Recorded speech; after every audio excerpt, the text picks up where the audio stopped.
Welcome to the Comics Coffee Metal Podcast, episode 152. Greetings and welcome to the Comics Coffee Metal Podcast. Today I am joined by fellow podcaster and comic author Jimmy Gaspero. Jimmy, thanks for coming on.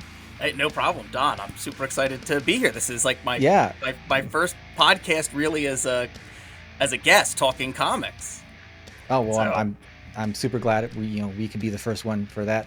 Maybe a year and a half ago or so, Steve and I were on Comic Book Yeti's podcast that you hosted, talking about the first Eevee campaign for Eevee and the Hellsings, and I'm happy to return the favor because you are a comic writer as well, and you have a really cool collection coming out of all your short stories that you have done today called In DELCO, which we'll get to in a little bit. Okay. But this is Comics Coffee Metal, so rule of the show, I got to ask, Jimmy, Comics Coffee Metal, what have you been digging lately?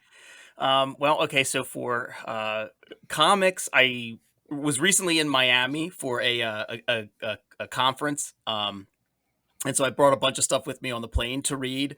I read a book that I had backed on, I believe, Kickstarter called A Ghost Arm Made of Angry Ghosts. I think I got the name of that right. Amazing title. I said righted. Yeah, I'm a good writer. I say righted and other words. That's why there's editors. Yeah, written by Oliver Mertz, and I believe the artist was Alex Diado.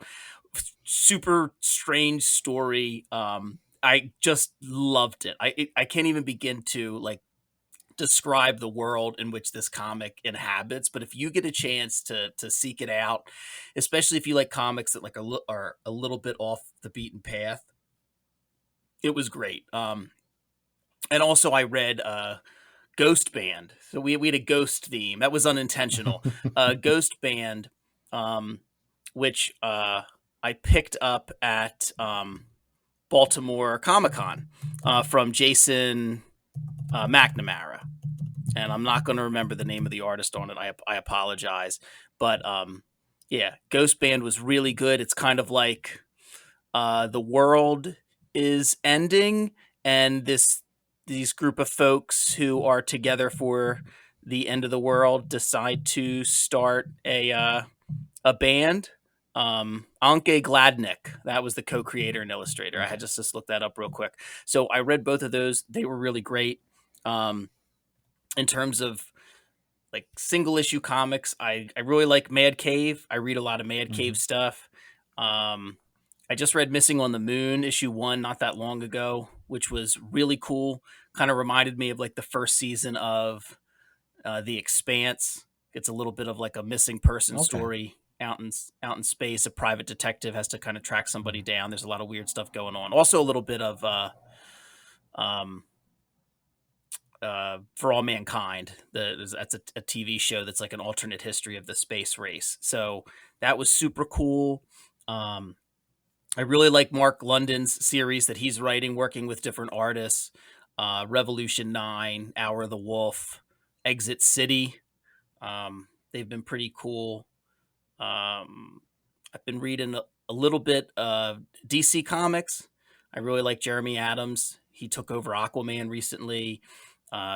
Green Lantern I've been enjoying. Christian Ward's Two-Face I thought has been pretty cool.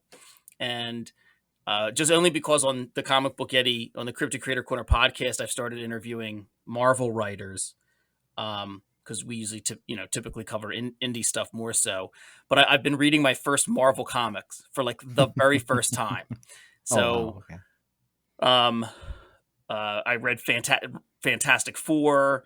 I read the recent run on Iron Man, and I just had never really read any Marvel comics. Just wasn't.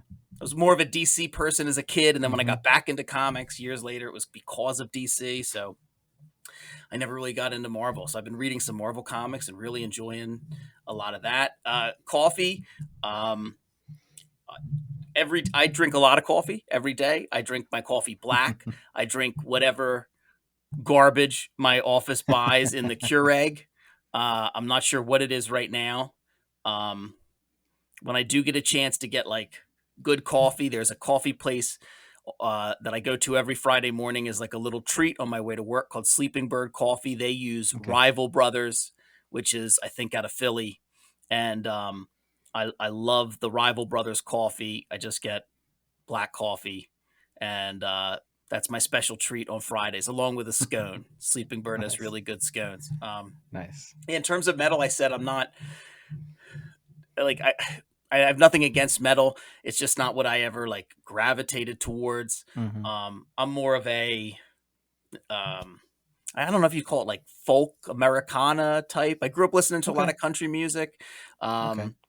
So I'm kind of Avett Brothers, Sturgill Simpson, Jason Okay. Isbell are kind of like the stuff that I really love. Nathaniel Rateliff, um, and Broadway musicals. So that's my other great love.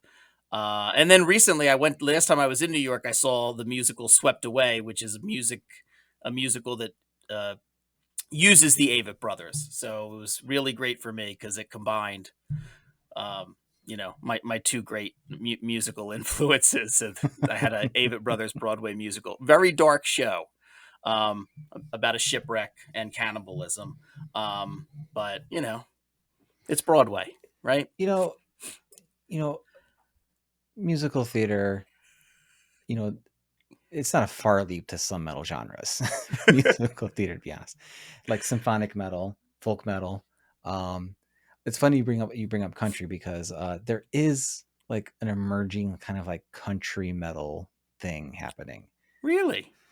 Yeah, the most popular person with it, it's I don't know if it's the name of the person themselves or like the band, but it's called Bill Murray, but it's Bilmuri. I have to Okay. double check, and it's very it is like when you hear country metal, like some people think, oh, is it kind of like a like a real like maybe Pantera-ish thing, where it's or like more like uh kind of rednecky type Yeah. of feel. But this is definitely like you think country and metal. That's what this is. It's got that like sensibility to it. At least a couple of the songs I heard, Okay. So that might be because for the folks who come on who are not like really drawn to metal, like I do try to like be a bad influence in some way and be like, well, maybe try this, Yeah. maybe try Well, this. I mean, I'll listen to anything. Yeah, yeah. My brother has very different musical tastes. We like a lot of the same comics. We go to Baltimore Comic Con every year together. I shout out my brother on my podcast all the time. But we have very different musical tastes, and Yeah. we a year or so ago had to take a flight to Florida and then like drive back like Hmm. Cannonball Run style. And so he was in charge of the music and he did a really nice job. But every Nice. once in a while, he put on some of the stuff that he liked. And he is a big fan of a band called Ice Nine Kills.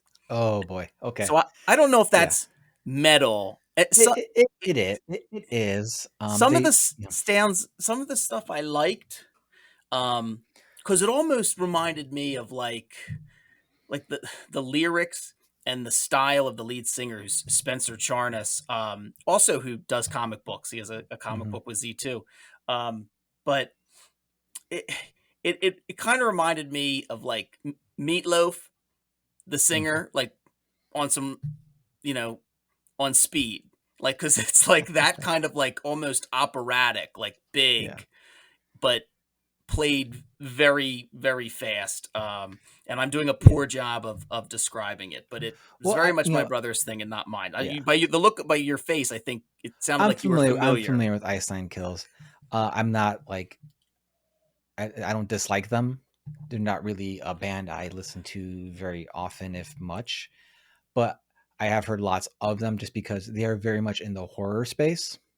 Yeah. Okay. And a lot of the stuff I listen to on YouTube is a lot of like horror channels going over old movies or talking about stuff, and they come up quite a bit because they've like collaborated with a big horror channel on stuff and like music videos. And but their stuff is kind of like it's kind of like almost like Meatloaf, like they're kind of telling a story, Yeah.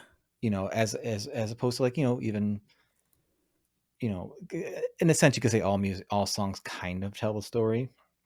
but this is really like they're telling us, you know, there's like a a progression of a story, not just so much a theme or something like Yeah. that. Almost like a concept. I don't know if they do concept albums in general, but they're very much of that Yeah. And I would put them, you know, I've heard enough like yeah, they're metal. Yeah. You know, they're not, you know, because metal has just about as many genres as you can think of, Right. you know, and Well, even more than that. You that's what know, I said. It remind. subgenres of subgenres is like, because you know, it's not even like, oh, we got black metal, now you got blackened death metal, and you got, you know, new wave of British heavy metal, new wave of American heavy metal, all, you know, symphonic metal, symphonic folk metal, some, you know, it's just all this, yeah, it's insane. You can't keep up with it, so Yeah. that's why I'm just like, you know what, if they say they're metal, they're metal, I Right. guess. I'm not going to argue.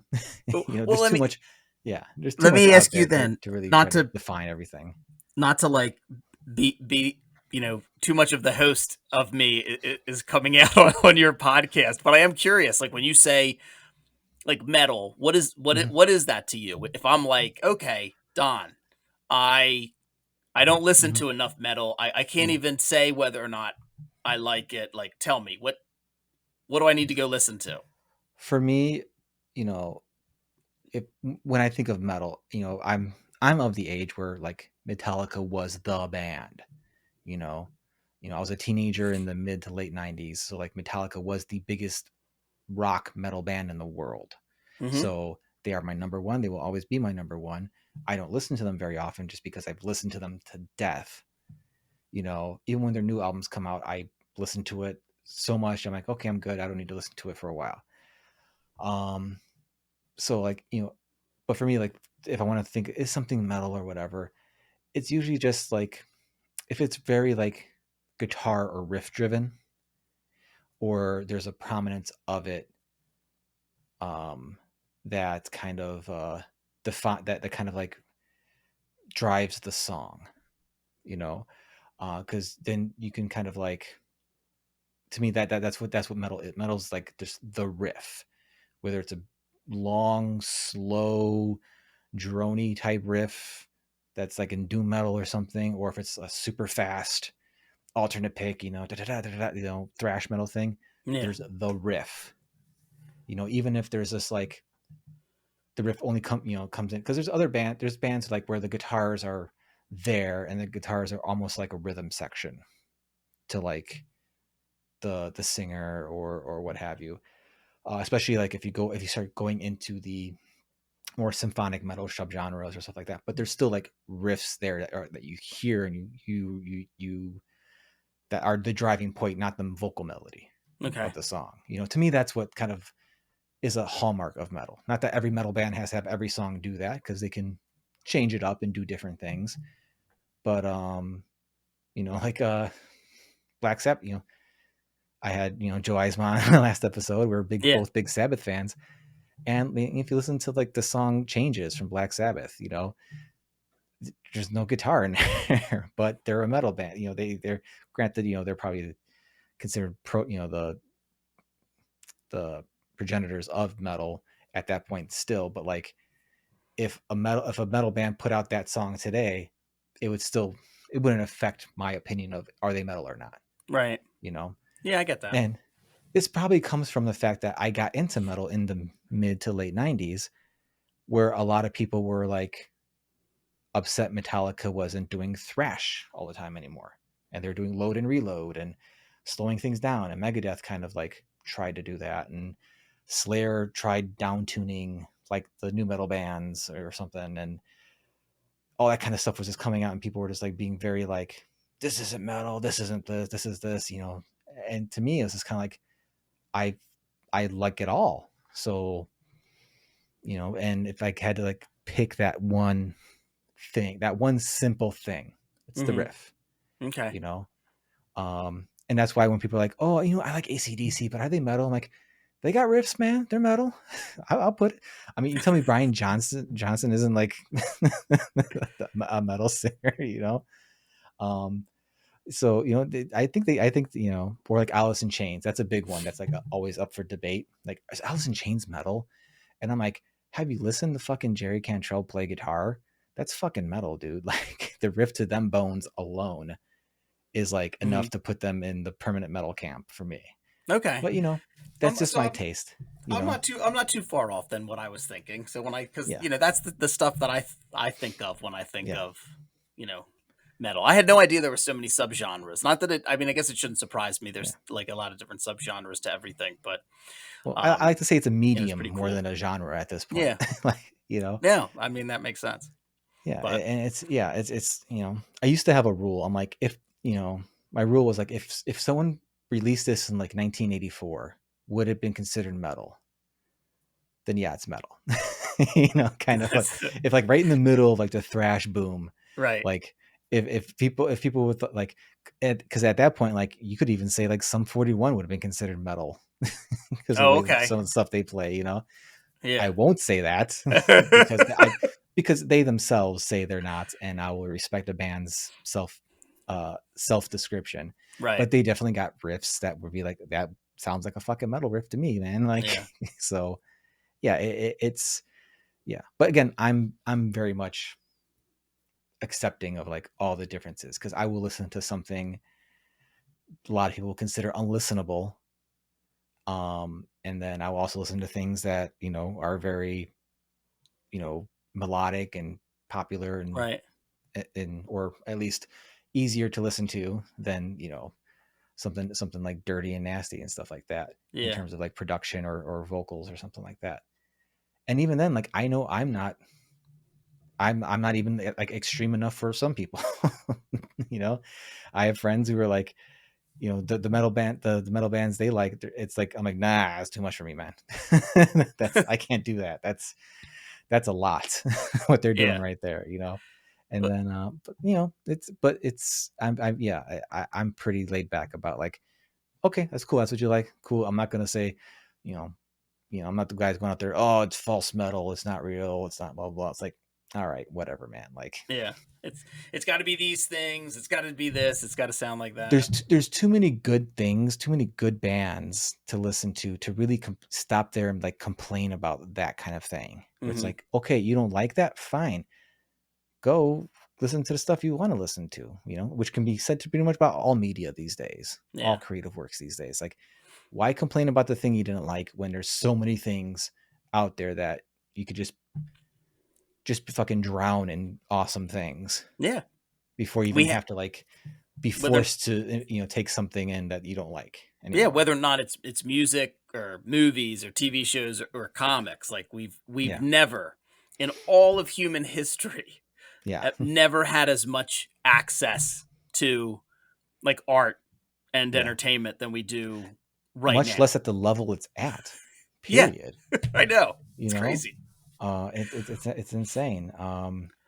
People are making full-on short movies on their iPhones with their friends. They're like, 40 years ago, that that would have been like shopped around like film festival. That would have been Clerks, Exactly. Yeah. One of my favorites. I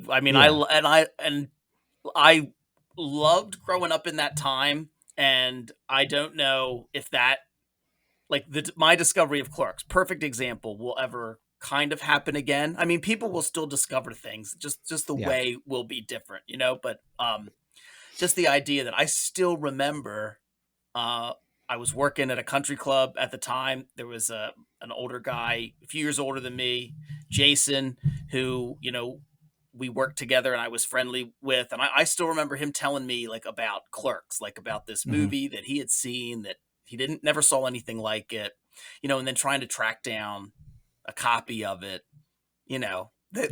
those things that nobody's going to discover. I sound like an old man. Nobody's going to discover. My birthday's in 2 days, so I am going to be an old man or even older. But I feel like I love that discovery. I'm sure people nowadays, they still discover things, just not quite in that same way. Not to sound like the old man myself, but it's not the same, man. It's not the same, and that's fine, because it's never going to be the way it was before. You, Yeah. you're not gonna spend your Saturday early evening walking up and down the aisles of the video store looking for the box that interests you that might sound good for something. You Right. already know what you already know like everything you can watch, and then you just end up scrolling through all the stuff you could watch. Then you end Yep. up watching like The Office again. So Absolutely. The Office has been like on my TV. My oldest is like interested in watching The Office. She's 12. And so The okay, Office has been on all the time. Perfect example. I usually will scroll through a bunch of stuff to see if, everyone else has fallen asleep. I scroll to see if I yeah. want to actually sit through a movie at 11 o'clock at night. And then I'll just put on an episode of like Curse of Oak Island and fall asleep to that. Yeah. Yeah, But it's not going to be the same, but that's fine because you know they can't miss some people, these younger generations can't miss something they never experienced. yeah. And they're still um finding stuff and yeah, discovering stuff and yeah. like it's just and like, having kids, I have two kids and they're 12 and 7 and like seeing them, they are not interested in anything I try and get them into. Like Hmm. I've tried like and I don't ever want to be like one of those parents that is like you have to check this out. Sometimes I maybe suggest Yeah, one or two more times than I should, but I try to be respectful about they have their own interests and but seeing them discover things like on their own has hmm, been like it's just like so fun. Like yeah, that thing where you'll say you should check this out, and then it just yeah, bounces right off them, and then a friend tells them, and then they want to see it. But then they've come to me and they're like, "Do you know about this?" And I'm like, "Yes, I do." And yeah, sitting down and watching something, and you know yeah, that has been pretty that's pretty fun too to kind of rediscover some of those things that I loved uh yeah, through their eyes. yeah. That that's huge because I'm the same way. Like I have obviously a bunch of what would seem like really cool shit behind me. Yeah. Yeah, you But do. I never like said, "Hey kids, you're gonna like Godzilla. Look at Godzilla. He's awesome." Like, no, I just started getting the Godzilla vinyls for like presents or whatever, and the kids were just drawn to the cool giant fucking lizard. Um, so and even then, it's not like they watch the movies or anything like that with me. Um, but it's fun because they just like interacting with that stuff, or like my daughter will pull out all the Godzilla comic trades I have and get excited about that. But I think it's more like my dad likes this, so I'm excited to check this out. But Mhm. they've started doing their own things. They're big into Pokemon now, Mhm. both of them. I have a 5 and a soon to be 9 Okay. year old. And my own shoot myself in the foot moment with that was they have these Pokemon vending machines now at like some grocery stores, Okay. and one showed up in a couple of grocery stores in our area, and I'm like, oh, I remember how much fun it was just collecting comic cards. When I was younger, like, oh, let's get, they were both at the store with me. I'm like, let's go get a pack of cards, guys. It was cool. You pick your card set and it drops down and all that, and they're all excited. And I did not know that like Pokemon card scalping was like at like on an all-time high, Really? because yeah, because for a few weeks, they would come with me to the grocery store once a week. I'd go get them a pack. We get the cards, be excited. I got them the Yeah. sleeves and the binders. I made them their own little custom covers for their binders. I drew them with their favorite Pokemon and all Oh, that. that's awesome.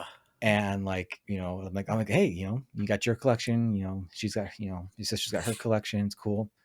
And after like a month, all of a sudden the machine was sold out constantly at the two stores that they're at. I'm like, what the hell's going on?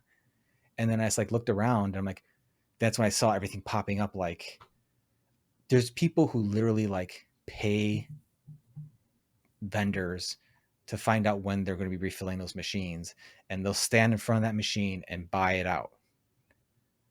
And like it's gotten so bad that like some stores are like refusing to like are asking the machines to be removed because these people just park there for hours on end. and people are getting into fights about this, and it's just like so dumb. It's like, Yeah, wow, grown-ups ruin fucking everything, man. they Because do. They do. I could go on Amazon right now and I could go buy 200 Pokemon cards for like $12 from Yeah. somebody, and they'll send me a giant, little case of the cards or whatever. But it's the idea of like getting the pack and opening it up, like that little ritual that was so fun for me when I was younger, like Oh, getting my Marvel absolutely. cards, my X-Men, my Ghibli X-Men cards or whatever. Like, Every yeah, TV show or movie that had cards, I yeah, would get. There's still somewhere in this basement yeah. behind me is still an old lunchbox filled with cards. Return of the Jedi, Indiana Jones, Alf, Teenage Mutant Ninja Turtles, The Rocketeer. Yeah. I'm trying to think of what other packs of cards were in there, but yeah, Gremlins 2, the new batch. I had cards. I had a full set of those. I sent them to my friend Alan because he's a huge Nice. fan of the movie when I Yeah. rediscovered them. But yeah, I still have a full set somewhere of Marvel 92. I don't have a full set of 91. I think I have a full set of Okay. 92. But yeah, if there were cards, Yeah. I loved collecting things as a kid. Yeah. Collected cards. I love Safari cards. They were great Okay. when I was a kid. They I remember came in those. the Yeah. mail. Yeah. Each one told you about a different animal. Mm-hmm. Um, Mm-hmm. yeah, so I've Yeah. always been a collector of things. Star Wars Yeah. action figures, Yeah. And shot glasses at one point. All through my life, I've always collected something. So yeah, it's just that fun of like getting the next one of the thing, and like, yeah, because they don't really have a lot of interest in actually like trying to play the card game. sure. Yeah, my My kids don't daughter's either. starting to see some interest because I started like using the free app they have where you can get the digital cards free and you can play. Because I was just interested in like, okay, how do you actually play this game? Like, is it that complicated? Or it can't be that complicated, millions of people are playing it. And it's fun. I can see much fun it is. But yeah, it got to a point where it was just like you couldn't find the cards anywhere. So like I was looking online, like, is anyone that's like selling these cards? But like, people are selling cards at like a ridiculous markup because they're buying out machines, and they're like, That's I want so wild. I wanna ruin someone's day or someone's month so I can make a $20 profit by slightly marking up these booster packs of these cards. So thankfully I was able to find, like, I think Best Buy had like single pack because my kids don't care about what series it is or whatever. Yeah, Like, they just want the cards. They want to yeah. open and see So what they so I was got. so Best Buy had like one of the series, like they had like a bunch of booster packs available for list the 450 list price or whatever it is, 495 or whatever. Yeah, So I bought like a good handful of those. So I'm kind of like got those stored away. So like whenever right. they're like, You oh, can can we have dole them Pokemon out. cards? I'm like, yeah, sure. And then my daughter's birthday is coming up, and she doesn't listen to podcasts because she's 8, but Yeah. so I can say this, but her favorite's Charmander. So I actually found, like, on, what's that site? It's that auction site for like collectible stuff. Whatnot. Oh, okay. Someone actually had like a whole like box set of like all Charizard, Charmander stuff with a bunch of packs and stuff for a decent price. So I'm like, okay, so I got that for her birthday coming up or Oh, whatever, so she can open that that's from awesome. dad. But yeah, I'm just like, man, just like, and I'm not the only one, because some other parents I saw online, even on Blue Sky, were like, where do we find these? Like, my kids are in the cards now, but there's nowhere to find them. So yeah, it's nuts. But I did not push them towards Pokemon though. They said they had interest, so I like, Yeah. okay, I got her I got them some books. But it's more so my daughter than my son, because my son's really into Sonic. He Okay. loves Sonic, which is not for me, because I don't like Sonic. We were not a Genesis family. Oh no. We were a Super Nintendo family. Oh, Uh, okay. Yeah. he loves Mario too, though. Specifically making me play Mario 64 Mm-hmm. for him. He's like, Daddy, can I play Mario 64? Sure. 5 minutes later, Daddy, can you be him? Daddy, can you do this? Can you get my star? I'm like, all right. Yeah. Um, We I but think yeah. I think Yeah, I think we had a Genesis at one point. I remember playing Sonic, but yeah, Yeah. we I felt like we were the house that always got the game system that was like two behind everybody. So like when Hmm. people first got a Nintendo, we just got an Atari, Yeah. and then like by Rocking the the time 2600. Yeah. right, and by the time folks got like PlayStation, we finally got a Nintendo. you know, It's new to you though. It's new to you. exactly, You exactly. know. We were a Um. system Yeah. behind, but it was all right. Yeah. It was all right. Yeah. I'm the youngest, and I had an older brother. My oldest brother is about 5, or my oldest brother at the because I have two older half brothers who were like adults and grown by the time I was a kid, Okay. and so my oldest brother for my dad, he's about 5 or 6 years older than me. So, and he's very much a tech guy Okay. because he actually does like IT for like a city, like he works in their IT department or whatever. At least last I spoke to him. Whole other thing anyway, but like he was always like pushing for like the newest thing. That's why I was comfortable with computers, before a lot of my friends were, because he built our computers. He Oh did all yeah. that stuff. He pushed for my dad to get the second phone line so we could have dial-up internet unencumbered. Oh you know wow. you know um he showed me, that's, so that a lot of that stuff. But like, so we would have like kind of, he was always the one asking and pushing for like the newest things. But in terms of game consoles, like the newest one we were ever gifted was the Super Nintendo. hmm Because then after that, like the PlayStation, I was already a teenager. Nintendo 64 were already teenagers, and I didn't want to get it. And we knew people who had it, who had those things. So we're like, okay, we can borrow those or what have you. So, but yeah, Genesis was like, one of our friends on our block had Genesis, but he was kind of a dick about it. so we never really played too much. Sometimes we'd go over and we would play the X-Men Genesis game. okay. Yeah. That was in retrospect, like, so much harder than like, why was this why was this a thing? But once X-Men Mutant Apocalypse came out on Super Nintendo, that was it. Like, Yeah. you know, fuck I Genesis. remember I lived with a guy in college because I commuted to college, but my senior Hmm. year, um, like the very beginning of my senior year, I was in a car accident and just decided to stay with one of my friends on campus. Hmm. Um, took a while to get the car fixed, but so I was staying on a friend's couch, and then just kind of like just kept living there. I was like the terrible roommate that didn't really pay rent and lived on the futon. I called it a futon. Um, but yeah, they that was the first time they had, I guess, the Nintendo 64, and like Okay. most of college was playing either GoldenEye or like Hmm. wrestling games, like making up your own character, whatever the Yeah. WWF or WWE game was at the Hmm. time. So yeah, I didn't play games for like a little while. Then I got to college and it was like, drinking and GoldenEye. We were we were nerds. We were Yeah. not we did, that was our college experience. I mean, it doesn't sound terrible. I'm really painting a picture of Yeah, what no, my yeah, college life was like. I remember GoldenEye fondly. Yeah, GoldenEye and Mario 64, because at that point, my older brother's his girlfriend had the 64, hmm so she would let us borrow it for like a week at a time. So we would play Super Mario or we would play GoldenEye or whatever. And it wasn't until like this past, year and a half or so when I've gotten into like, the little retro handheld emulators and Yeah. stuff like that. And now, you can download RetroArch is the name of the app onto your like your iPhone or your iPad, and you can just load up ROMs and you can play fucking Super Mario 64 on your iPhone, um, if you want. Oh, really?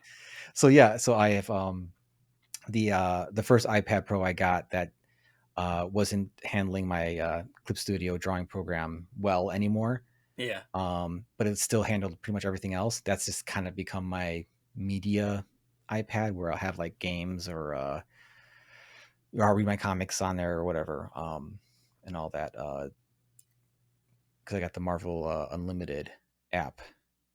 I decided to check that out, which thankfully I've been reading more of, because for like the first 2 months after I got it, I'd even like open it. like, what am I paying for here?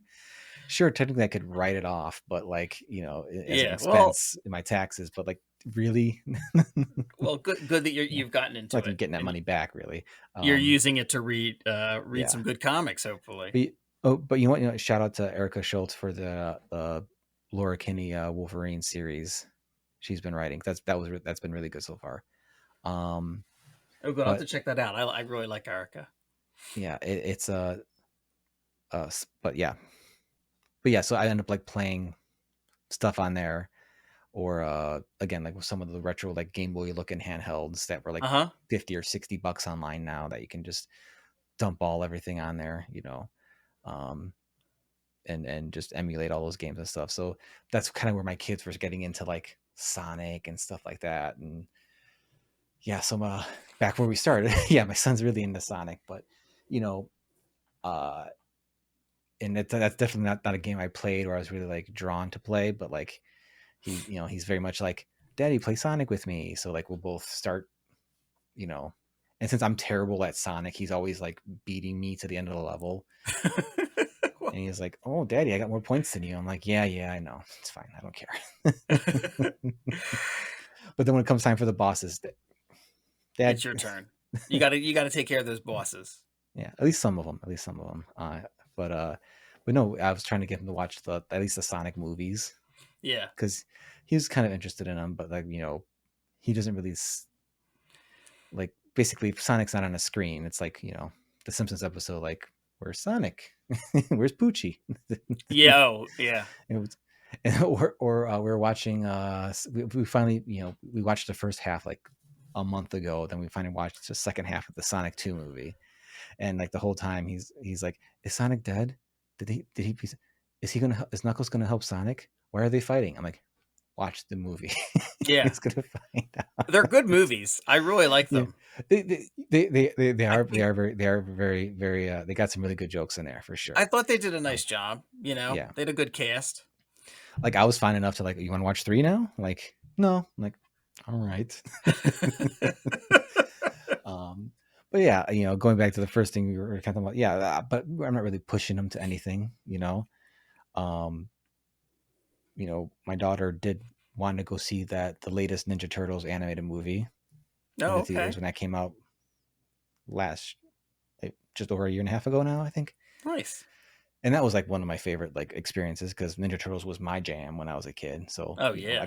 I got to have that, and she was like, "Yeah, that's fine." I'm like, "Okay," but I still had it. You had I it. got She gave it a try. she You gives know. she likes it. They like playing the games with me too, because I had the Shredder's Revenge game. I'm not sure if Okay. you're familiar with that one. The Like the newer one latest, that came out. the newer one, that's very much like a modern version of like the arcade style, but it's like the old arcade game, but it's in that, 16-bit, or it looks really good. The animations and stuff's really good, but Yeah. it's in that art style and all that, and has that vibe totally. They love playing. We were all three of us were playing it at one point.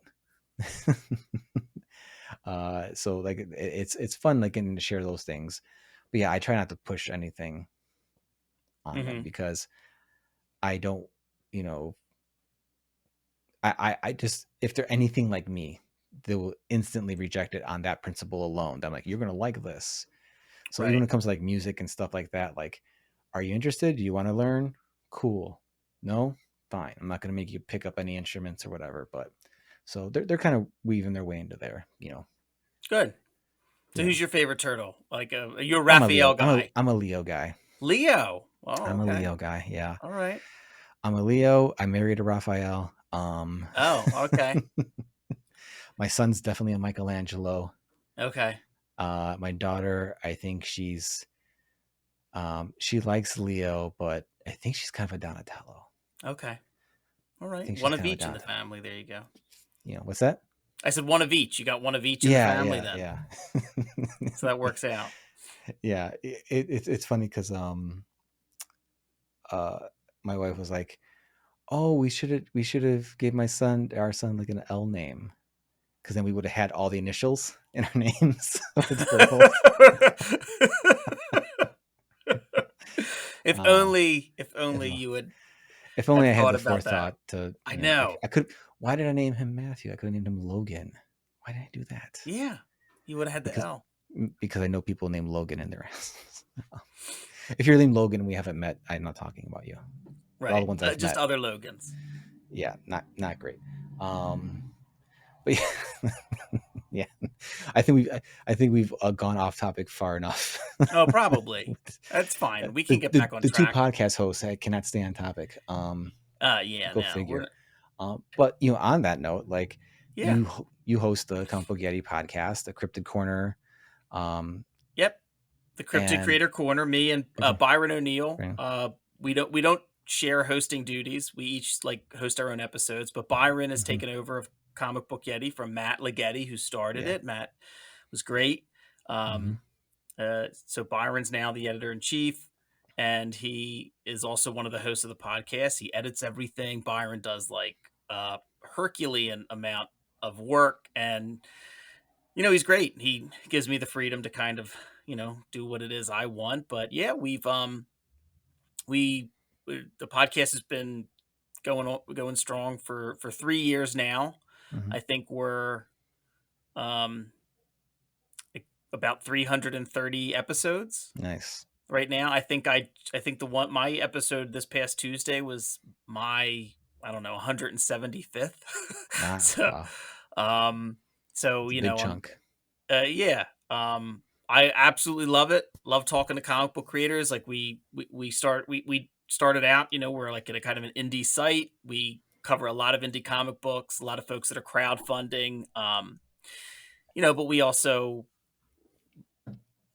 have branched out, and like I did DC December and tried to cover some, creators that had Yeah. DC books out, but also did indie stuff. And this right now, we're recording this in March, and so we're doing Marvel March Madness, and I'm talking to some Okay. creators who, again, indie creators, but do have some Marvel books out. So far, I've talked to David Pepos and Ryan North and Spencer Ackerman and Tony Fleece, and I got a bunch of great episodes lined up with all super talented folks too. So fantastic mix coming up of episodes after March that are, you know, uh, folks that are doing crowdfunding stuff, and also, creators that are well established in the indie comic space. Like Cullen Bunn's coming up soon. I love Cullen. Cullen's fantastic. I love his writing, so he's going to come on the podcast, and yeah. So we've I love it. I love talking to folks about comics, and I'll do the podcast for as long as Byron allows me to. yeah, Colin is one of those people who I'm like, oh, I gotta ask Colin to come on, because I love the Six Gun. I really liked his Wolverine run back in the Yeah. I guess now back in the day. I don't know Yeah. how long it's been. I'm a But huge and Harrow County fan. yeah, and I've met him in person a few times, because the comic shop I used to frequent every week, Challengers Comics in Chicago, that was, they were big supporters of the Six Gun and all that. So he came out a lot with Brian Hurt to do a lot of signings and stuff. They even had like a special, I think, there's a special release when they did something, because they had like the prop guns and stuff like that. Oh, And okay. yeah, he's definitely one of those people where I'm like, I'm sure, as you yourself a podcast host, you're like, there's the people you're like, oh my god, why haven't I asked them yet? And then you forget to ask them again. Yeah. or something comes up, or someone asks, and you're like, well, okay, you're kind enough to ask to come on. Like, who am I to say like, no, I don't want you on my show? Like, that's just, no one's big timing anybody here. If we can make it work, let's make it work. I Before we delve into like your writing and all that for this anthology you're putting together and all that, as a podcast host, do you find yourself in a place where you're like, I got to mix it up, I got to do something? Because even though talking to people about comics is like awesome, like at some point you're like, I gotta kind of change it up, keep it fresh for myself, or you just like, no, this is still, Oh, that's 100% great all the time. Yeah, no, that's a good question. I really like talking about comics, and I just really like talking to people. And so I think the listeners are listening to it because we're a comics interview podcast. Every once in a while, I kind of have strayed into other areas. But I don't ever feel the need to like change it up and do something totally different. I even when I have folks who have been on before, I try and dig maybe deeper into something we talked about Mhm. before, or find a new avenue to talk about, so that it hopefully is fresh for the listeners. Um, I have a really good friend, Dan, who loves board games. He brings board games over all the time when we have game nights. So we're starting to try and, branch out a little bit, um, and interview board game designers, board game creators. Like we have an unmatched tournament at my house. We just recently did the third one, the third annual tournament, and we got one of the designers of the Teenage Mutant Ninja Turtles Unmatched set to come Oh, on, and nice. we interviewed him. Um, if your listeners aren't familiar, if they like board games, Unmatched is a fantastic board game. It's involves, like, you have your little character, and basically you can move them around a board, and you fight the other person, and you fight based upon cards that you play. Um, but they have different sets, and all the sets are interchangeable. So they have they have a couple different Legends sets. They have a couple different Marvel sets. Mhm. So for example, for the third annual tournament we just had, the final battle to see who won was essentially Ghost Rider versus Medusa. Nice. Ghost Rider won. So, and for example, I played in the tournament and I lost. I was out after the first round, but I was Sinbad and Doctor Strange beat me. So, but no, they have But all they yeah. sorry you lost, but that makes sense. Yeah. So, I'm usually really good with Sinbad, but Okay. I played too aggressively against Doctor Strange. Now Um, I know you mean the fictional character Sinbad, but you know where I'm going with this. In I my do, head, I am yeah. just picturing the comedian Sinbad. Sinbad. Yeah. Honestly, that would be awesome if the unmatched character was not like the Sinbad of like old stories, They but had a if it Kazam. yeah, if it was him, if it was that The Sinbad, movie we all created in our brains that doesn't right. exist. That it's not there. Or like his postman character from Jingle All the Way, Oh So yeah, yeah. Yeah, there you go. um so yeah, so that's a lot of fun. So we got one of the designers of the turtle set, to talk about that, and like they had a Hmm. Kickstarter, and that episode came out around then.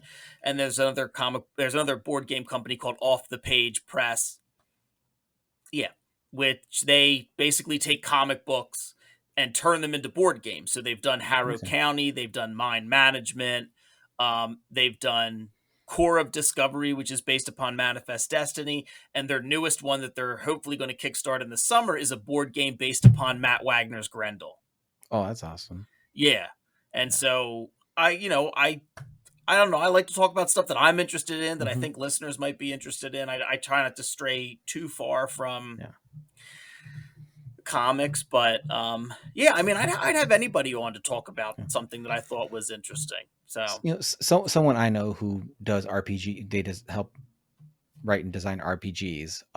John McGuire, the co-creator of it's a 3-2-1 RPG, and they do a bunch of different role-playing game Kickstarters and stuff. Awesome dude, just awesome dude. Married to comic artist Sally Cantorino. Um, oh man, and yeah, yeah, they're both Sally's awesome. awesome. Yeah, they're both awesome. And she's done some art for their stuff and all that. So he would be a great person to have on to talk about Yeah, that kind of stuff. I'll reach out to Sally. Yeah. I'll have them both on because Yeah. yeah, I've heard Sally talk about going to PAX Unplugged, which is in Philly Hmm. every year, which is a big board game RPG um, convention, which I've gone to I think twice now. And Yeah. it's a lot of fun if you like Yeah. games. Yeah. If Yeah. you don't I've like had them both. games, you know. I've had them both on at at different times. I had Sally on first, and she's like, "You know who would be great on your show? John." Oh, I'm like, "Okay, cool." And then like he plays bass and all that, so I'm like, "Sold." Like let's that's let's perfect, let's right? talk. And you know they're both awesome because I'm like thinking like I gotta have one of them back on. I'm like, no, I gotta have both of them back on at once. Like just double shot it because they do definitely do some work together and all that. But yeah, like like you said, you like talking about things that you enjoy and all that, and that's Yeah, a lot of what this show is for me, and it's talking about the things I enjoy: comics, coffee, metal, like the three things I love most in the world, after my family. right. So like, I'm always down to talk about that kind of stuff. And I also, I really enjoy hearing people talk about stuff that they're passionate about, because I don't have to.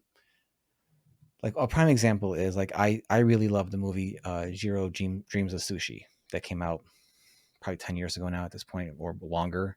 Yeah, Documentary. yeah, I don't care. I gave zero shits about sushi. I do not care whatsoever. right. But they were passionate about it, and the way they talked about it, the way like that was like imminently relatable to that. And that's some of the things that I enjoy the most, because I don't have to like the thing you're talking about, but if I can connect with you on like how you feel about doing that thing, how you feel about that thing, that is the universal language here. So, Yeah, I don't play role playing games. I don't play board games. Not that I don't have an interest at all in it, but I just don't. But like, hear someone talk about, how excited they are about like, this new rule set or this new thing, like, or, designing this whole board, or, writing the story, and how all this stuff goes into that. Like, that's interesting to me because you're just so into it. Like, I get it. yeah. I get it. Part of my interest also is because I do like playing board games, and I hadn't played board games in years. Like college, I mean we played beer pong. Like we didn't play Yeah. board games, and then after I didn't play board games, and it wasn't until um it was 2017, so 8 years ago, I went over Dan's house with another friend of mine who introduced me to Dan. They were going to play a Game of Thrones board game. And like I had a lot of friends that did, like Mhm. Texas Hold'em was big when I was in college, like World Series of Poker, and Yeah. everybody had like a poker game. And I don't like to gamble. I don't like, I know how to play cards. It's just not enjoyable for me. Um, and but they were like, "Oh, we're gonna play this Game of Thrones board game," and I was like, "Yeah, that's fine. I'll go Mhm. over, have a couple beers, play a board game. That sounds okay." Yeah. It was like I was there 7 hours, and I was just my wife was texting me like, "Did you die? Like what? Like what is happening?" And I'm like, "We're still playing." Um, and so that kind of morphed into us playing Dungeons and Dragons, which I Okay. had as a kid heard about Dungeons and Dragons and thought it Mhm. sounded so cool, but didn't Yeah. know anybody that played. And then I Mhm. like aged out of it and nobody talked about it. And then Dan had played as a kid and he was like, "Would anybody want to play?" And then we played once a month for like 5 years or so. Um, and in between that, we had other like board game. Like Dan has like at least over 300 board games, and he would just bring a big bag of them over, and we'd play. And so, you know, a lot of them are great. Some of them are, okay. But I'm kind of fascinated with folks that design them. Like that process Yeah. fascinates me. And to other people, it might just be absolutely boring. Their eyes Mhm. glaze over. But, there's modern board games. There's so many different mechanics to them. There's so many different styles of games, whether or not it's like a worker placement game or whether or not it's like a trick taking game, like all the different ways that you can kind of earn points in games or win or a cooperative game. Yeah. And I just kind Yeah. of, I don't I don't know how they do it. I don't have like the mindset for it. I'm just fascinated to hear about how it all kind of comes together to make sense. It's Yeah. kind of the same thing about how I got like, into comics. I would read comics and I would like them, but when I started doing the podcast, and even before when I started reviewing stuff for Comic Book Yeti, I felt like I didn't have the language to talk about, Hmm. to like really review a comic because I have no art background whatsoever. Um, and to like talk to artists and colorists and like, letterers and like really kind of hear how they figure that out, how they like Yeah. get in and do it, like the technical side of it. It endlessly fascinates me. I just Yeah. I find it wonderful, and I will keep talking about it. You know Yeah. so It is definitely one of those things where it's like, you know, I've been, farting around making comics for, just over a decade now. Not a lot of comics because I was, not very fast and had full-time job, blah, blah, blah, so on and so forth. But, definitely like in that area, making stuff, trying to get people to review it and all that. And, I think the fact that, you know, people don't realize how hard it is to like actually review something consistently and to talk about it and to like really like, because we would submit these comics to these sites that are long defunct oh yeah, where like sure, you're like, oh, we reviewed your comic, okay, cool. And it's literally like 4 sentences of like, oh yeah, this looked cool, that was okay, it was all right, I guess. And like, okay, like, but like all the reviews are like yeah, like you see they start off with like these multi-paragraph reviews and then like months later they're like boiling things down to that. It's like, yeah, you kind of, being a student of what you're reviewing or being critical of, or taking a critical eye to, is incredibly important. And the fact that you've gone from comic book enjoyer to reviewer to interviewer and now writer. Well, not now writer because you've been doing it for a while. You have quite a collection of short stories here. you have a uh couple. yeah, I have a few. just a few. Like 10. I think there's 10 in this anthology. So um so what, finally getting to Made in Delco, what made you make that leap to actually writing a comic, and how long was your first one? Because you have a couple like single pager ones here, you have a couple more longer ones. Like, what was the very first one, and how did you get into that? okay, the very first. So I got back into comics, reading them, in like around 2008, 2010. I got Uh-huh. back into reading comics. I hadn't read a comic in years. You know, through high school, college, law school, didn't really read Yeah. a comic. Happened to go to like a Wizard World or some type of convention that was in Philly just for something to do, and there were some comic people there, and I happened to look at, like, I think it was a DC comic. Maybe it was Blackest Night, and I was like, oh, this Oh, okay. seems neat. I checked this out. So I and then I kind of got back into reading DC comics at first, and then um really liked what I was reading and realized there was a ton of stuff that I had missed in like the Hmm. comics world. I have a bit of like a obsessive personality, so when I get into something, I really like it and I kind of like consume all the stuff that I can. So then I was like, Yeah. all right, well, I'm like, online searching like what are the best comic book series that I've missed, right? So Yeah.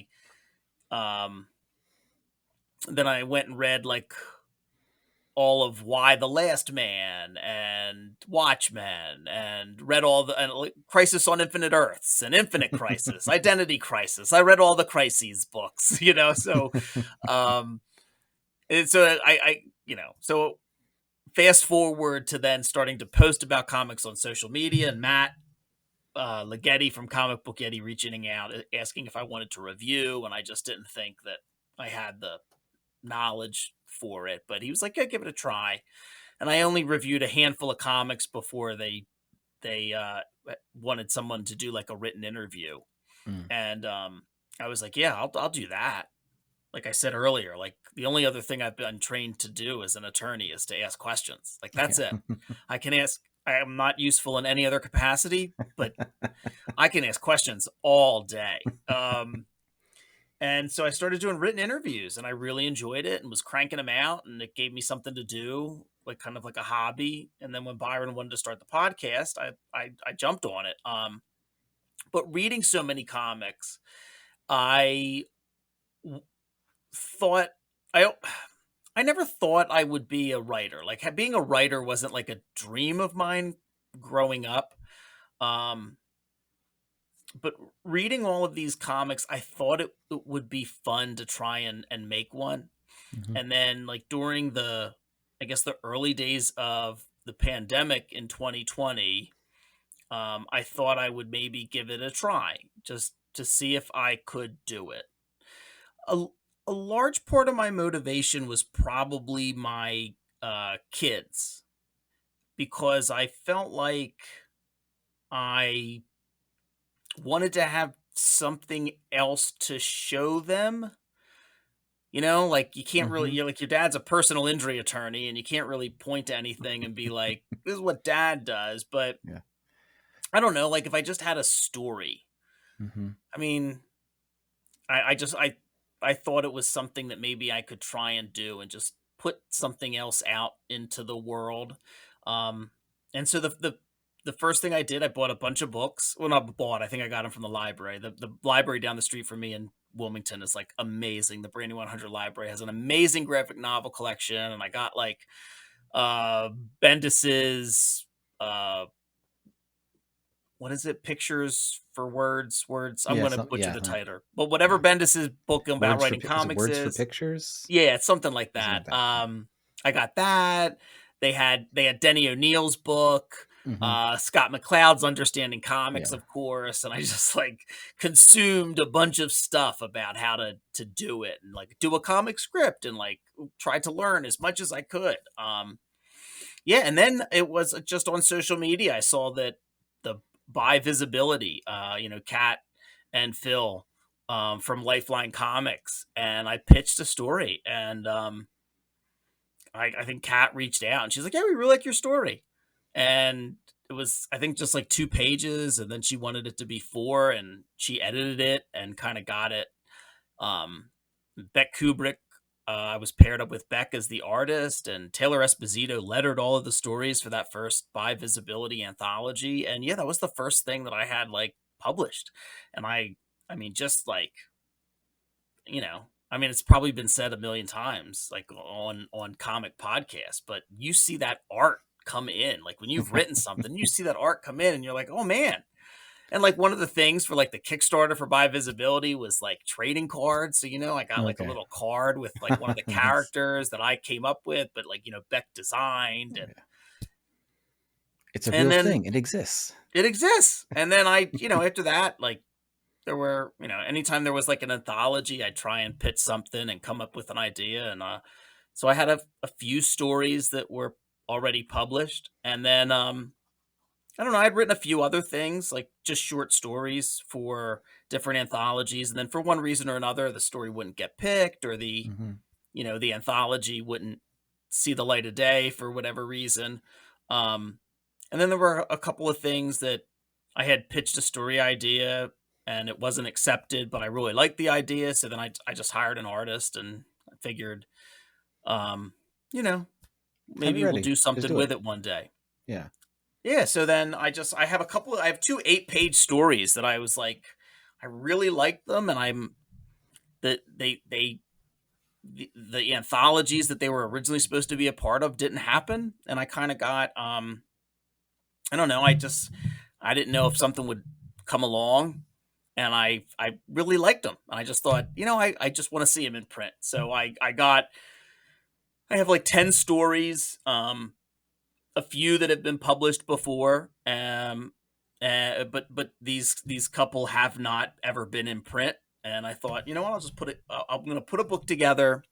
Hire a cover artist, the awesome Heather Vaughn, who's in Philly, right near me, and she's wonderful. And I'll put an anthology together, and ended up being like 60 pages. And yeah, just thought I'll kickstart it. We'll see if folks have any interest in it, if they like it. But a couple of the stories I just think are really, really fun, and the artists, the letterers, colorists, like they're just awesome folks, and I feel like they deserve to have the stories out there and be in print. And so that was kind of the point. I didn't know what to call it, because like it's 10 stories and they're not like thematically linked. So I called it Made in Delco, which anyone who buys it thinking that it's going to be stories about people from Delco where I grew up, I apologize. But I was made in Delco, and Delco has probably been the one thing that has kind of like informed my imagination and personality the most, because like Delco always felt like this, force in terms of the place where I grew up, Delaware County, Pennsylvania. And so, yeah, I called it Made in Delco, and I've got a couple folks helping me out with it who are doing amazing work, and yeah, super excited about it. I just, Nice. everyone's been very nice so far, and yeah, I mean, I think the longest story in it, there's two 8-page stories in it. So they're the longer stories. Most of the stories are like between 4 and 6 pages. Okay. Yeah, you were kind enough to send me links to those earlier today, and I was trying to get through, not get through, but I was trying to read as many as I could. Yeah, And yeah. I it didn't send them to you in like an orderly fashion, because like they're still working on putting everything into like one file and InDesign. Oh no, so yeah, I apologize for that. that's nothing to apologize for. It's fine. No, but like I was just going through a few of them, and I'm like, there's no, it was nice to see that there's no like you're only doing like horror stories, or you're only doing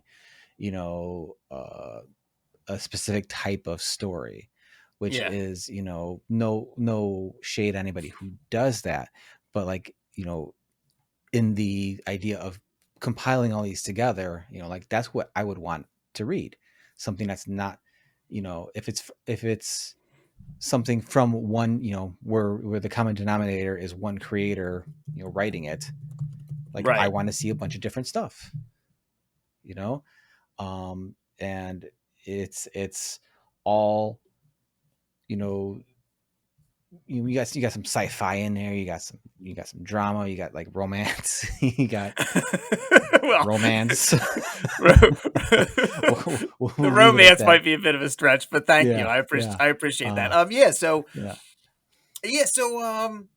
there's a couple of stories that I said have been published before. There's the by visibility one, Mm-hmm. and then the unfortunate consequences of being a time traveler is kind of like a story that was published in Band of Bards from the Static.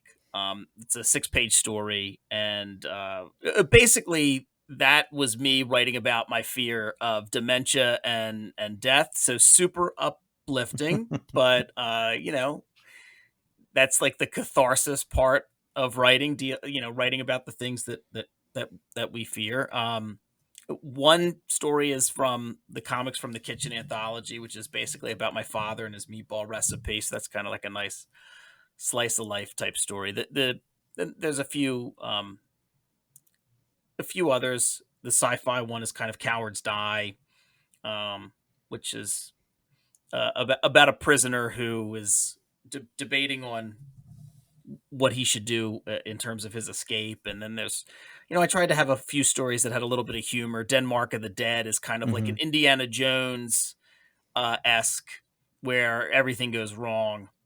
And then the two longer stories, one is called It's a Monster Kind of Love, which my brother refers to as horny supernatural, which I think is like the biggest compliment. And when I say supernatural, not like generally supernatural, like he means the TV show Supernatural. So that's like kind of the biggest compliment when I send it. I send my brother everything that I write, like when it's all together, because he's like the best at Mhm. finding spelling errors. Uh, Like he's just absolutely wonderful. And I mean, I could read things a million times and I will send it to him and he's like, this doesn't make any sense. I'm like, oh, you're right. You're right. So I send totally. everything to him so that he can make sure that everything is, because he's like, is spelled correctly. But yeah, I sent it to him. I sent It's a Monster Kind of Love to him and I'm like, what do you think? And he goes, he goes, way to go. He goes, what's horny supernatural? I'm like, that's actually the best way to pitch it. It's horny. It's 8 pages of horny supernatural. That's Um, hilarious. and then the other story, the other 8 pager in there is called The Fear Endures, which is I co-wrote with Byron O'Neill from the other host and the current editor in chief of Comic Book Yeti. It'll be Byron's, as long as the Kickstarter is funded, it'll be Byron's first thing that he's ever, written that'll be in print. But he kind of came up with the story idea. I worked on the script of it. Chris Sheehan did the artwork.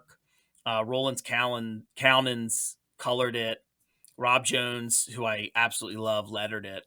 But it's kind of like the story of Shackleton's endurance, which is a true that the true story of Shackleton's endurance is that like they got caught in the ice, but everybody managed to survive. But we kind of did our take on that is like, what if that isn't what happened, and what if the folks that came back are not exactly who they appear to be. So it's Yeah. a little bit of kind of like Cthulhu mythos, eldridge horror. Um, Yeah, and Christian's like a perfect person for oh man, that. like he like just crushed it. Like the Yeah. art is awesome. Rollins, who colored it, did such a fantastic job. I mean, it just looks it looks amazing. And that was like one of the things. You have this thing and you're like, oh great. Well, Byron and I wrote this. We hired folks to come in and collaborate with us and make it. And it's like it's just sitting in the Google Drive. Yeah. Um, and so yeah, I'm like, well, you know what? At least it's worth trying to put something together and put it out there, so folks can read these things. And Yeah. yeah, I feel like there's a little bit of something for everybody in Made in Delco. So you know, No, no, that's perfect. It's something that I wish more creators would kind of do, because there was a bit of like an anthology boom, in recent years. yeah. And I don't think Phil would mind me saying this, but Phil Butehorn, who I've collaborated with many times, we're talking about doing the same kind of thing, putting all the stories we worked on together. Hmm. Granted, all of ours are of like horror genre, but we're working on another thing together, and he thought it'd be a good idea to like put those together and then like give a preview of the next thing we're working on, which I'm like, cool with me. I like working with Phil. He's got a very his I don't know, there's something in his writing that's just like so like kind of messed up, but like but seems normal, but then like when the more you Yeah. sit with you, like this is kind of fucked up, I but feel like like Phil. I've had Phil on the podcast. Him and a few other guys were on. James Ferguson, Mario, Candelaria. They were on talking about the. I'm going to call it the pizza anthology because I can't remember exactly what they called it, but they did it like an yeah, anthology yeah, of kind of like different stories, all having to do with like pizza's been outlawed, and yeah, they had them on, and I think Phil's great. Um, I follow Phil on TikTok, and like I was picking on him a little bit, when I was like, "Dear up and coming comic book writer," which is how he starts like all of his TikTok videos. But like Phil seems like the perfect person. Like if they ever needed somebody to come in and pitch to like an Ice Cream Man anthology, yeah, the yeah, right where yeah, it's like everything seems okay, but it's definitely not. Like I feel like yeah. Phil can like thread that needle perfectly.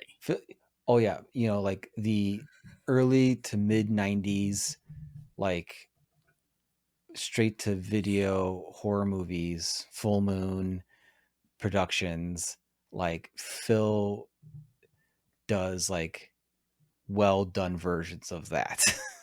And I'm, I'm always happy to be along for the ride when we can jam on stuff together.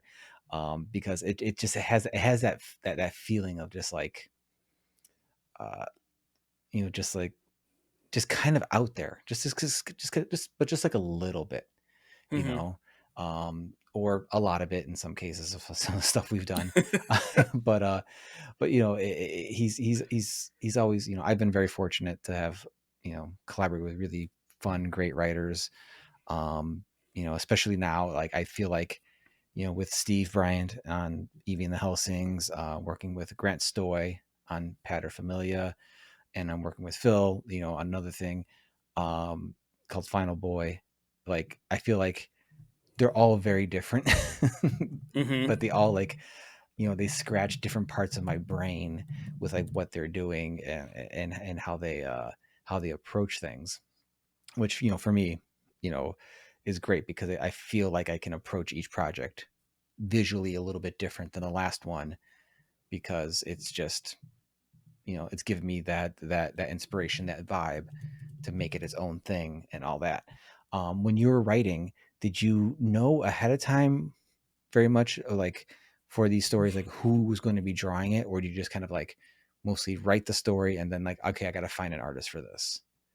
No, for most, because most of them were, um, I had done to try to get into an anthology, or had sent a pitch to an anthology and already had to Hmm. put a team together.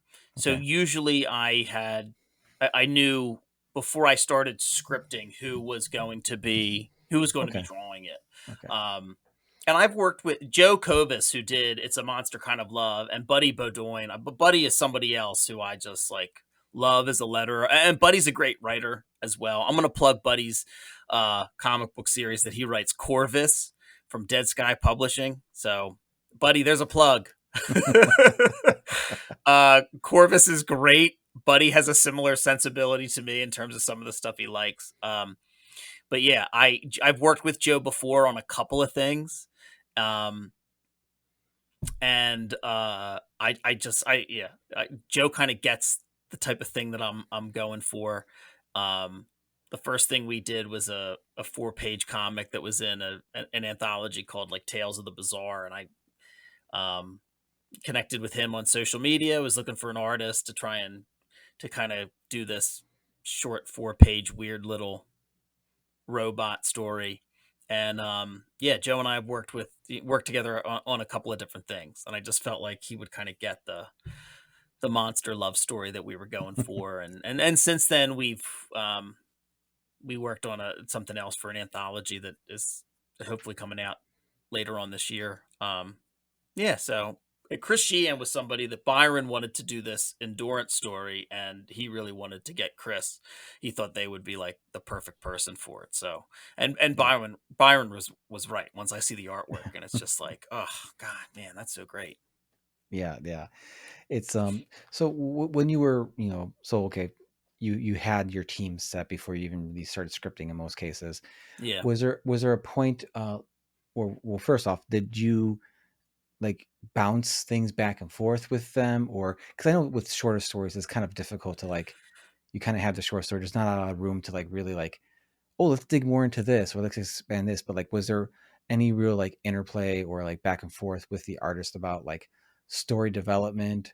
Or on the other end, did you find yourself as you're writing thinking, you know what, now that you have a better idea of like this is the person drawing it, maybe this other idea I had before all this was settled isn't going to work as much, because I kind of tailor it more towards something they're, is more in their wheelhouse, or could be like, or that they're just going to fucking kill Yeah, on, I mean, I think for me it depends kind of on familiarity with the person I'm working with.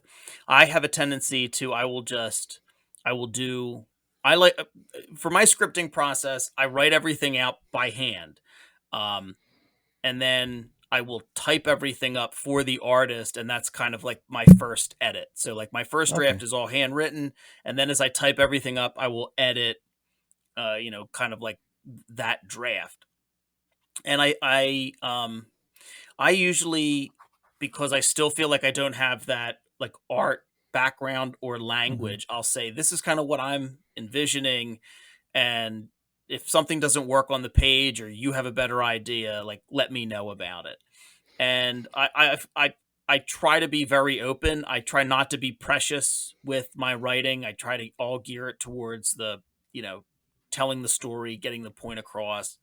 Having worked with Joe a number of times, like now we've gotten to the point, even though we've only worked on a handful of short scripts, but I will sometimes just put in a script like, Joe, this is what I'm thinking.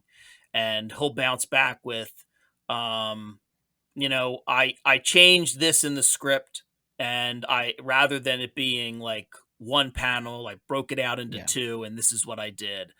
And then usually Joe's right. Yeah.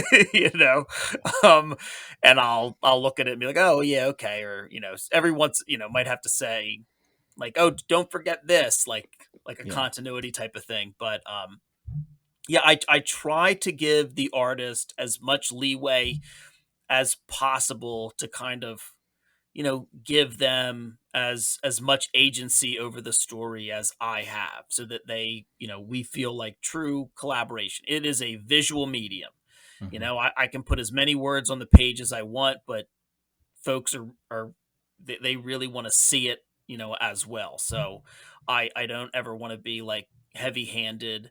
And I always want to kind of be open to that type of collaboration. But I do feel like the familiarity working with someone, you do Yeah. kind of get a little bit in lockstep, and like this is what they're good at. This is what they, can do. Or I don't need to describe all of this. I just need to give them a sense and let them have fun with it. Hmm.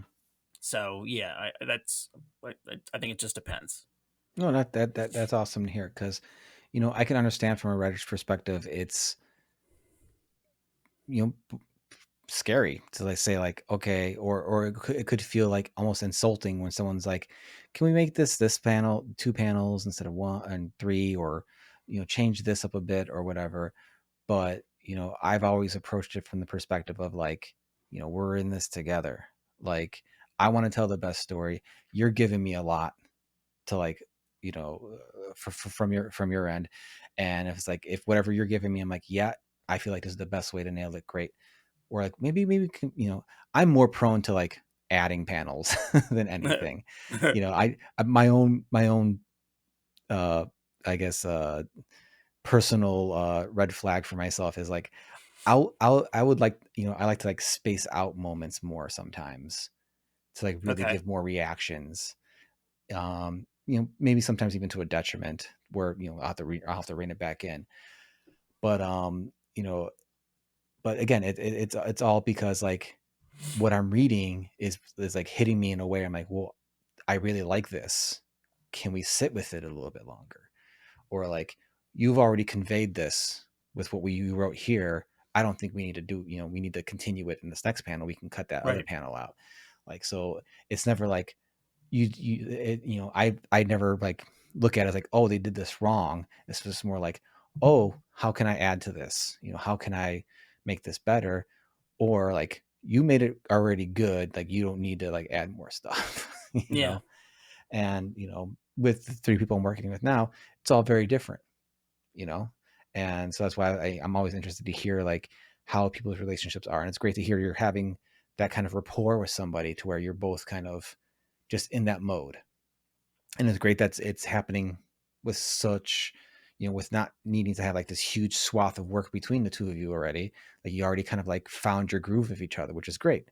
Yeah. And you Yeah. can, I really enjoy working with Joe. And same thing. I've worked a few times with James Greater X, who I met. He was working at my local comic shop where I buy my comics at the time, and he's the artist on uh, It's Not Just a Meatball, which is the story about my dad's meatball recipe, and he's the artist on Denmark of the Dead.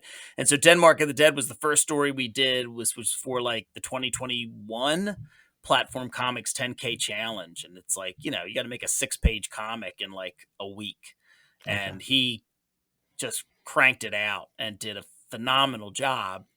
And uh, so I went back to him to do the It's Not Just a Meatball, and it was just so amazing, and especially a story that was kind of so personal. So like the comics from the kitchen, it's all comic book stories related to like a recipe, and it included the recipe. It was Kyler Merrill put it all together. It was really great. But I told a story that basically every page is a different moment in a different decade. So it's 1969, 1979, 89, 99, and then it goes 20 years to 2019. So it's 5 pages.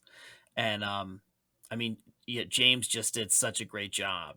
And he gave me like because he did it traditionally in terms of drawing it. Okay. And so he gave me the second page, the 1979 one, which is essentially like my parents in the kitchen and like me as a baby. Nice. And he gave me that page, and he had left it at the comic book shop, and I went in to pick up like my comics for the week.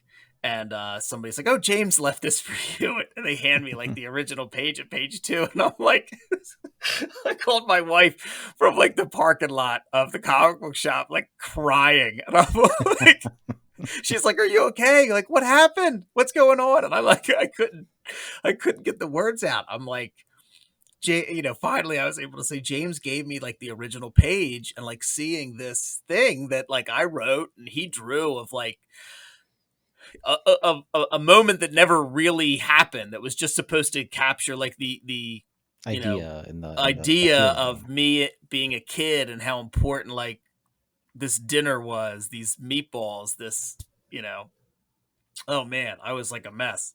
I loved it. Awesome.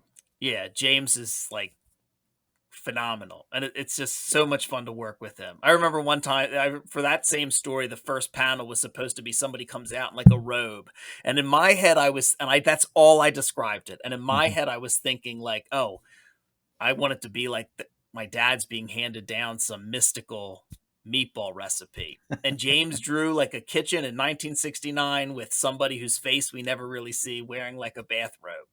And like I saw it and he was like, "Oh, did you mean like like a robe?"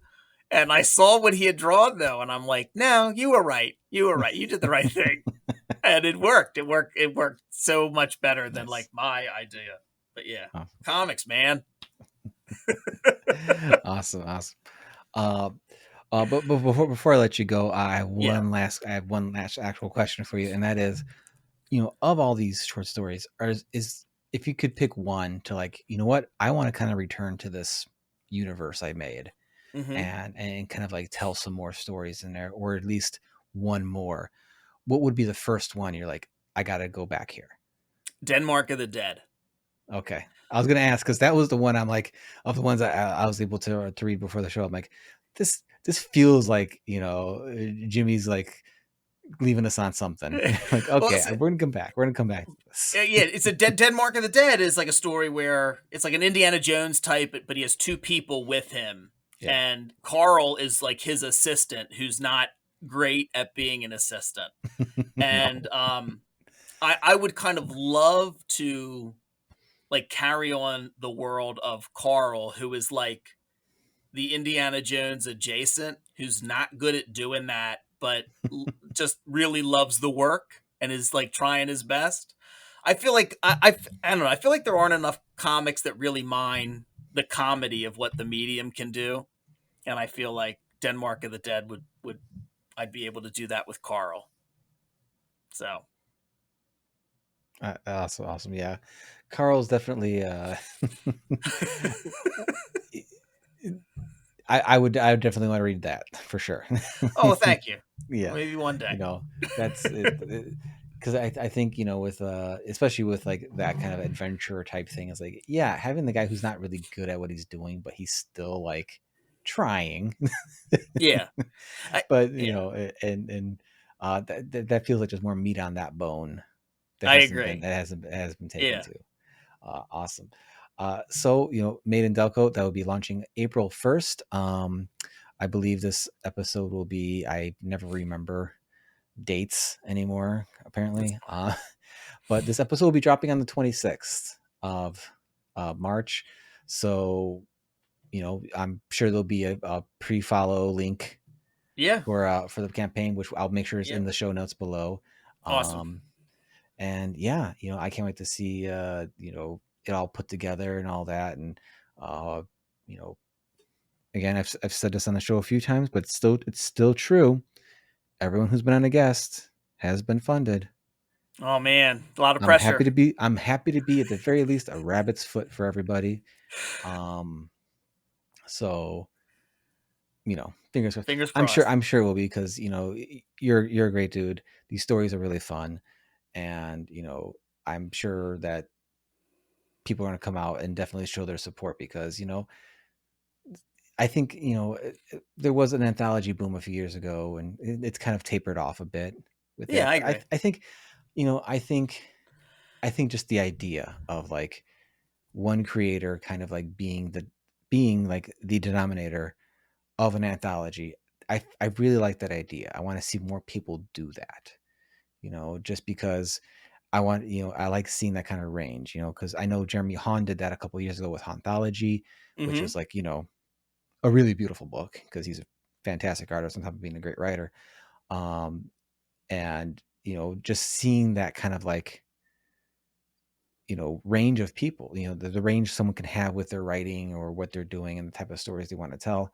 I think it's neat, and I also just think it's this kind of, like margin to potato. I just think it's neat, that I could have a book that says, here's all of Jimmy's, stories, like boom, on my shelf, and I got, almost like I'm collecting friends.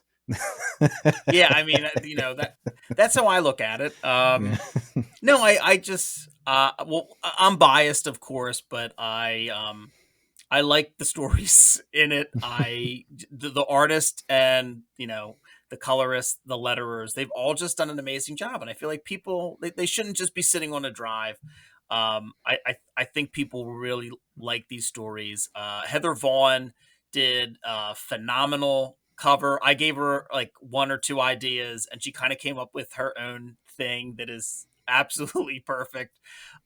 It's more, the cover is more of like an inside joke for anybody from Delco, because it's kind of like her ode to David Lynch and Wawa, with a steaming cup of coffee on it and a hoagie. So I just think it's like it's really perfect for the mishmash of stories that you're gonna get in this anthology. She crushed it, and yeah. So I hope people check it out. I hope they like it. And yeah, Don, thank you so much for having me on to talk about this. I know that we're both tired. I know it's late, but I really I It's appreciate later for this you. It's so later for you. Not, I'm so okay. much. Yeah. You're I'm already into just gonna tomorrow. go. I'm gonna go scroll. I'm gonna scroll Netflix for 20 minutes and then just put on an episode of Curse of Oak Island. That's that sounds like that's, hey, doesn't sound like, there's worse nights for There sure. are, For sure. definitely. You I've know, had uh them. Jimmy, it's always a blast chatting with you online, but even more so getting to do it, at least, as in person as we can get these days True. with stuff. And I like you, I like your stories, I like the reason why you're doing the making stuff, because that's very much a big reason why I do a lot of the dumb and too many things I commit myself to doing, is because I want my kids to see, like, daddy wanted to do something and he did it, or he Yeah. tried, Yeah. and hopefully, whenever I have the comically absurd accident that causes my own demise, they'll at least have that stuff to look on and say, well, daddy Yes. wasn't always an idiot. No.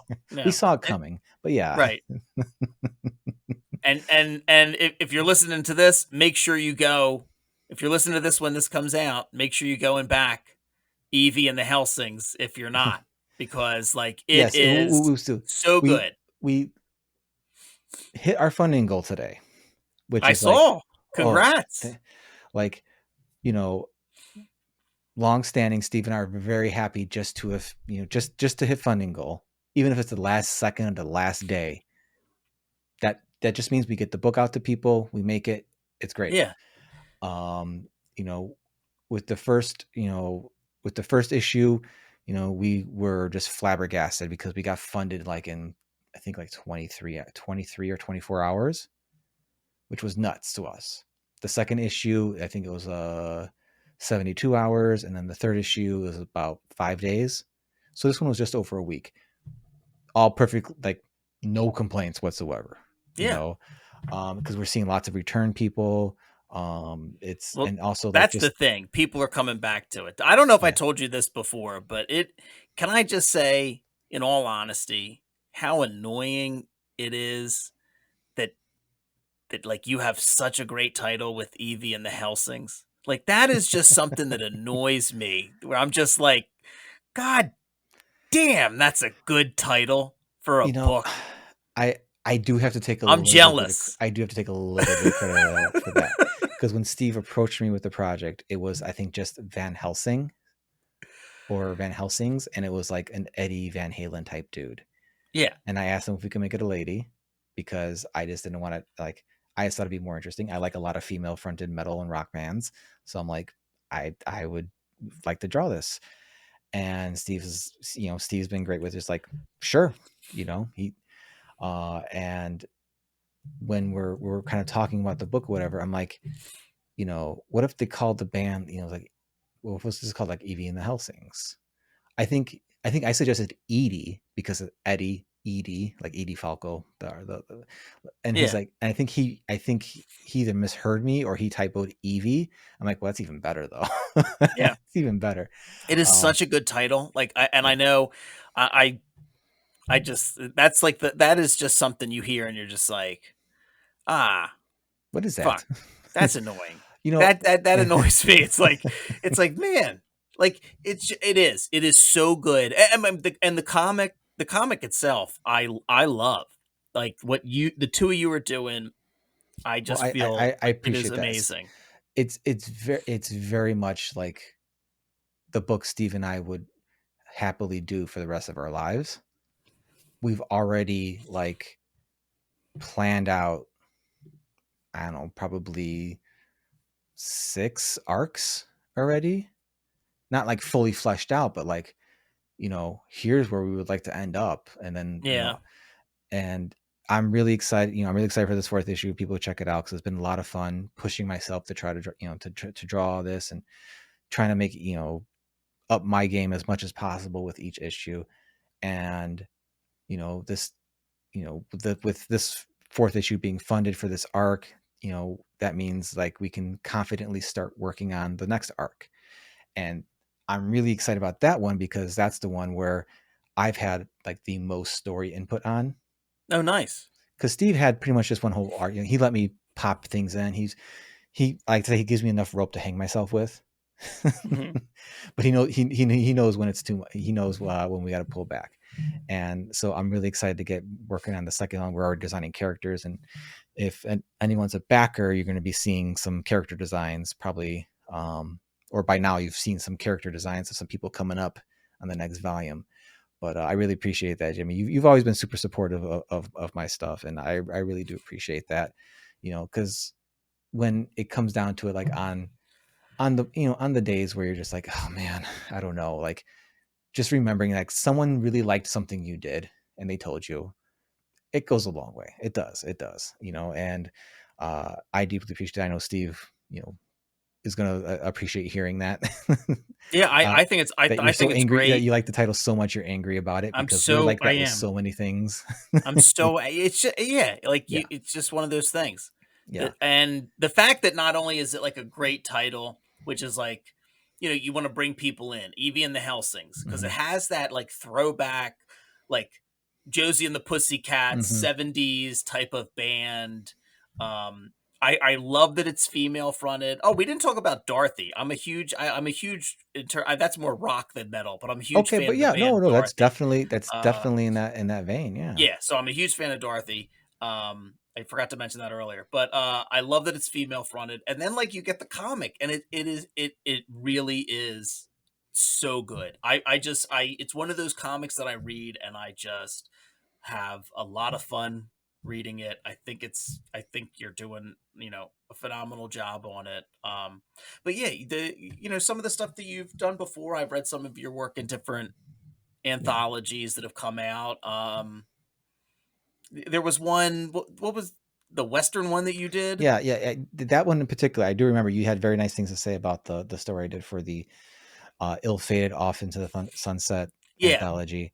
yeah, but Yeah, that story that you did for that, I thought yeah, I I mean that was I was on a I think I was with my brother, and we were on a plane, and it was one of the things I had downloaded like to read on my hmm, iPad like on the way back. And I just remember I was a lot of the stuff in there was great, but I was because that was the one that came out digitally. It didn't come out yeah. in print, but I had it digitally, and it blew me away.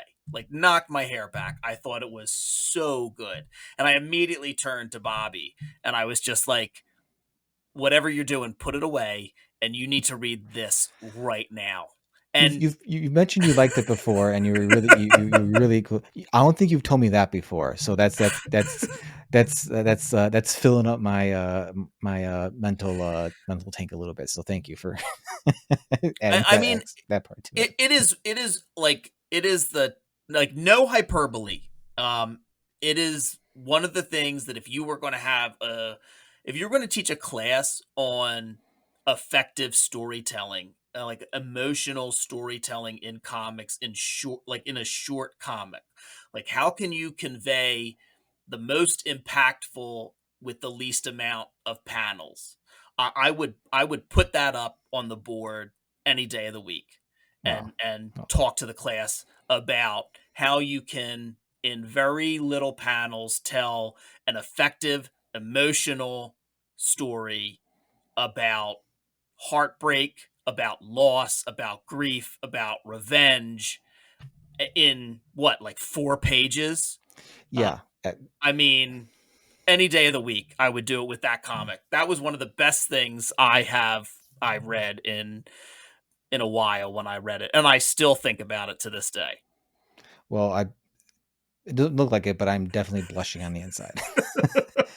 Yeah, that book, that comic, it was definitely something.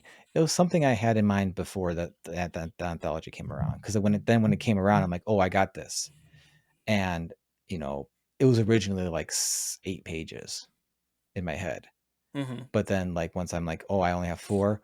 Okay, how do I do this? And it was actually like it came together super fast, which I was just like, okay. And I was even like sending it to to some of my art buddies. I'm like, is like this came together too fast. Like, is this trash? And everyone's like, no, man, it's good, man. Like, good job. Like, and all that. So I was like, all right, cool. And I was so bummed when whatever happened with it, because there's a lot of great stories in that anthology. And I There are. You're absolutely we right. won't get into the negative here, but like, No, yeah, I really appreciate you saying that again and adding some more context to make me feel good. no problem. I mean it. uh, It's great. yeah, it's I've long been of the mind, like if I'm going to make comics, it's something I need to put like myself into, either through just like I really am enjoying it just at a pure enjoyment level, or if like I'm putting in my own thoughts, fears, concerns. And that story in particular is very much like, how would I react if I lost everything? Yeah. Like, and yeah, I would not be, I would, it was very cathartic. Yeah. Yeah, Cathartic, I bet. and but also like the end is the end. Yeah. Uh, It's to a I point. think I think readers, modern readers especially, but can sniff out like it, someone who's inauthentic.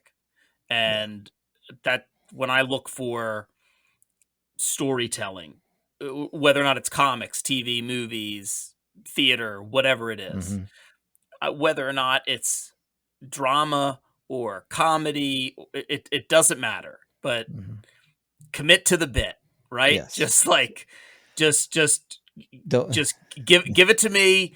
Give me the real stuff.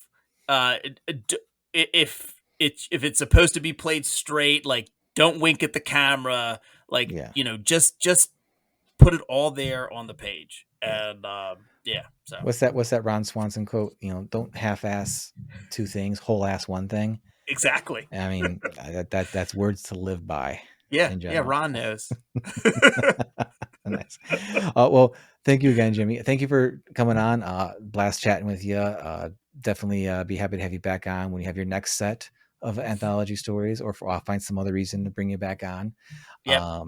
And all that. And yeah, Thank you.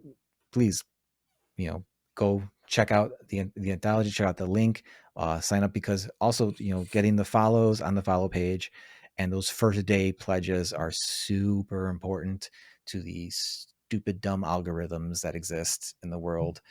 But it also will get that book out to people and bring it to more people's notice right away, because it's super important. And yeah, I'm sure we'll have no trouble funding. If they will, I will personally judge each and every one of you who has not backed it. So well, thank you. Thank you, Don. That's the Don promise. I will judge you, and I will be petty to you whenever possible. It's gonna be it's gonna be difficult. Hopefully, it won't be, because there won't be many of you. I'm gonna keep rambling because I'm my brain's just shutting down now, because you said too many nice things to me. So my brain's sorry. like, all right, now we got to snark it up a little bit, but now I'm too tired.